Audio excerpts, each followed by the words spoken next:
If you're trying to raise funds and that government's coming after you, you need to take care of privacy, because if you don't take care of privacy, you're putting your donors at risk, but you're also putting yourself at risk. In Canada, they went after the people who were organizing the Bitcoin fundraiser. They couldn't take the Bitcoin.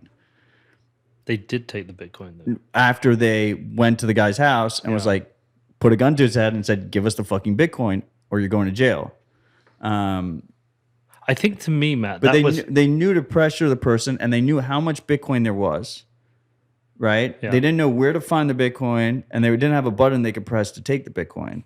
But they went through the privacy attack vector. We saw the opposite happen. We saw the opposite happen in Russia. I guess it's not even the opposite. Where Navalny, the main opposition to Putin, has been raising Bitcoin donations for a long time. He reuses addresses. He doesn't even use Lightning. He doesn't even create new addresses. He reuses the same address over and over again.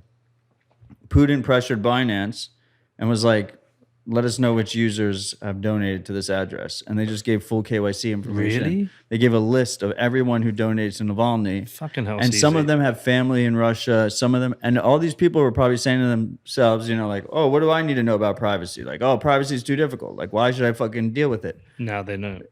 But now it's too late, right? They already got fucked. Like, you want to avoid that situation, but they'll never make that same mistake again. Their friends and family will never make that same mistake again. So I guess the point I was trying to make there is there's an obligation if you're receiving Bitcoin and you want privacy, like, you're going to have to go a little bit more effort, especially on the Lightning Network. It's just not really set up well for receiver privacy. But on the sender side,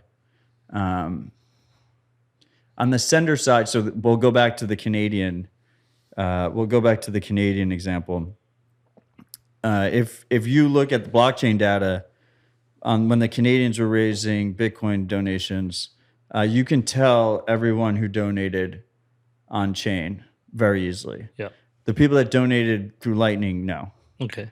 Right. So when you send, in general, the expectation is if you send Bitcoin via Lightning, the receiver doesn't know which UTXOs were used to make that payment.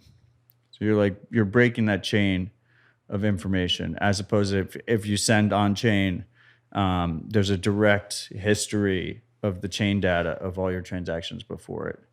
I think the Canadian situation was probably the biggest example we've had so far of a massive overreach from a developed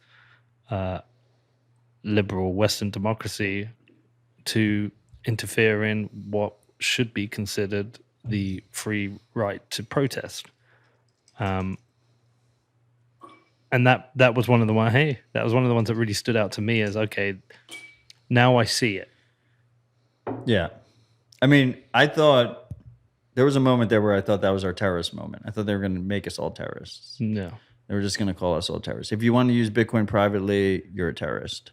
And when I say that, I don't mean me. I mean you too. Like, if you want to hold self-custody Bitcoin, then you're a terrorist. Well, if you have to like send a form in and say, I own all this Bitcoin, this is where I own it, these are the transactions I made, please, daddy, let me be okay. And if you don't do that, you're a criminal. And I thought that was going to be our moment. They pulled back off the ledge at like the last second. I was hoping it was going to be a bigger wake-up call for people.